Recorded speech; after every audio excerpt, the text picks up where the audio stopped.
Hi everyone. Today we're talking about empaths and chronic fatigue. One of the main problems empaths suffer from is chronic exhaustion. We are tired all the time. We have really low energy levels when we need them to be much higher so we can get through the day. We tend to get drained quickly by a lot of things. This results in many of us living in a state of semi-seclusion. So we're in hermit mode a lot of the time. This goes beyond introvert recharge time. Whenever I talk about this, I get people who say, well, but I'm an introvert. It's pretty natural. It's pretty normal for me to need a lot of recharge time. That's totally true.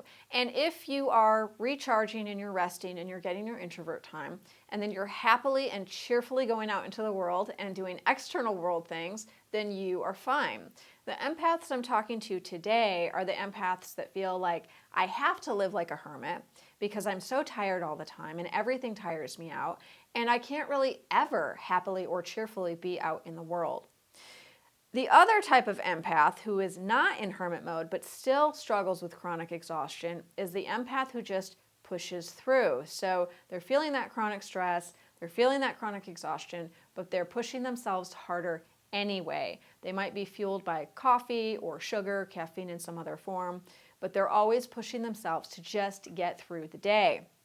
Now, this is because social situations and other people drain empaths very quickly. This is frustrating for us. Many of us feel like we can't lead a normal life because whenever we go out anywhere or we just have a normal day at work, we're so exhausted, we're so tired, and we're so drained that we don't have any energy left over for anything else, our partner or our friends or the things that we're passionate about and we want to pursue in our off time. This constant exhaustion that we experience, this is actually a problem rooted in boundaries for empaths. And my clients and students are always usually surprised when I say that chronic fatigue you're suffering from, that's a boundary issue. This is because of two different facets of our boundaries. So number one, boundaries for empaths are porous. That means our energy fields are more porous than other people's. We are able to pick up on the energy of other people because we're able to pick up on the energy in their energy field because our boundaries around our energy field are porous. So we tend to absorb things from others. And the second piece of this is that our boundaries are shakier. Now, this is not a natural thing that we were born with, like the porous boundaries. That's a natural empath thing. The shaky boundaries, that's a learned behavior, and that usually comes from childhood when we either were not allowed to have boundaries, we did not have great boundaries in the household, we were shamed for having boundaries, all sorts of reasons there, but our caregivers had boundary issues, passed that on to us. So we, as adults, have very shaky boundaries. Now, when we have shaky boundaries, we don't just absorb the energy of others, we actually have trouble protecting ourselves. And this usually manifests in what I call a yes-no imbalance. I teach this all the time in my classes and in coaching sessions, the yes-no imbalance for empaths. Very important, and it's something that happens to so many empaths. So the yes-no imbalance. Basically, we have trouble saying no. We tend to say yes all the time on autopilot, completely unconsciously. We say yes immediately. Somebody asks us for something, they need us to help with something, they want us to join something. Even if we're unsure or we get an immediate no, we already know that we have so much on our plate and this is going to be overwhelming for us, we just really don't want to do it, we will still say yes. And we will often say yes before we can help ourselves. Sometimes it just sort of blurts out of us. Oh yes, I'd love to help you. What do you need? I'll do anything. This is because of people pleasing. Empaths are people pleasers. Many of us have this toxic habit that we've carried with us since childhood. We put other people's needs before our own, and we do it all the time. So when that person approaches us with the request, I need you to join something, help out with the party, whatever it is, even though we know we don't want to do it, we're feeling overwhelmed, our body is probably having a reaction in the moment, we still say yes. We still immediately say yes. When we do this, we are overriding our body's stress signals. Usually when someone makes a request of us and we don't want any part of it, or we're not even sure, but we think it's a no, we will feel that in the body. Our stomach might drop, or clench up or constrict. Our throat might constrict. We might start getting the beginnings of a headache. We will probably feel it in our shoulders and our neck. Those muscles tense. Our shoulders might rise up. We constrict. We draw in. We start withdrawing our energy because it's actually a no for us. But because of the habit of people pleasing and that yes-no imbalance, we say yes anyway. Again, this is because we don't understand boundaries. We have shaky boundaries.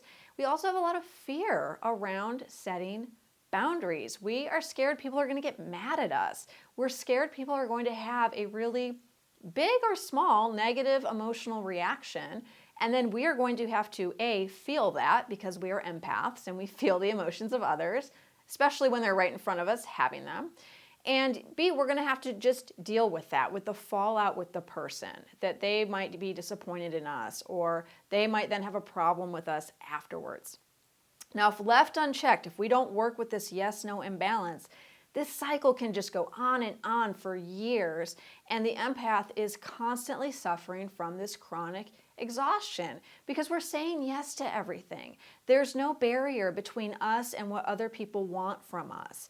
We're just sort of letting our energy be like a buffet to anybody who wants to show up and fill up their plate. And so we're always depleted. We have to deal with this yes-no imbalance to deal with the root cause of the chronic exhaustion. So what we do is we build in a buffer zone between the person asking and us giving the answer to them, right? So if the person texts us and asks something, we give it, say, an hour, 2 hours. If the person calls, we let it go to voicemail, and then we give it an hour, right? If the person emails, we don't answer right away.